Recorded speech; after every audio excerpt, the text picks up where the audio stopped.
ஒரு spy action comedy கலந்த ஒரு தமிழ் டப்புடு ஹாலிவுட் படம் பார்க்கணும்னு நினச்சிங்கன்னா இந்த படத்தை தாராளமாக பார்க்கலாம். படத்தோட பேர் பேக் இன் ஆக்ஷன். ஓடிடியில் இப்போ ஸ்ட்ரீம் ஆகிட்டு இருக்கு. எமிலி அண்ட் மேட் இவங்க ரெண்டு பேரும் வந்து ஹஸ்பண்ட் அண்ட் ஒய்ஃபு. இவங்களுக்கு ஒரு பொண்ணு ஒரு பையன் இருக்காங்க. இவங்க ஃபேமிலியாக ஒரு ஊரில் வந்து வாழ்ந்துக்கிட்டு இருக்காங்க. அப்படி நிம்மதியாக வாழ்ந்துக்கிட்டு இருக்க இந்த ஃபேமிலியாக ஒரு கும்பல் வந்து கொலை பண்ண துடிக்குதுங்க. அப்படி எமிலி அண்ட் மேட் வந்து என்ன ஒர்க் பண்ணுறாங்க, இவங்களை ஏன் அந்த கும்பல் வந்து கொலை பண்ண துடிக்கிறாங்க, இந்த பிரச்சனையை வந்து எப்படி சால்வ் பண்ணுறாங்கன்னாங்க இந்த படத்தோட ஸ்டோரி. 2025 தான் இந்த படம் ரிலீஸ் ஆச்சு. IMDb ரேட்டிங் 10க்கு 5.9 கொடுத்துருக்காங்க. ஒரு ஆவரேஜான மூவி தான்.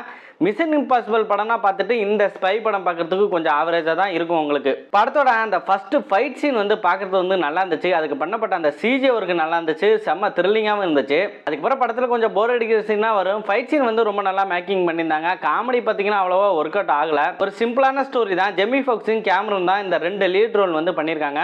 ரெண்டு பேருமே சூப்பராக நடிச்சிருந்தாங்க. தமிழ் டப்பிங்கை பொறுத்த வரைக்கும் ரொம்ப நல்லா டப் பண்ணியிருக்காங்க. டைலாக்னா நல்லா தான் எழுதியிருக்காங்க.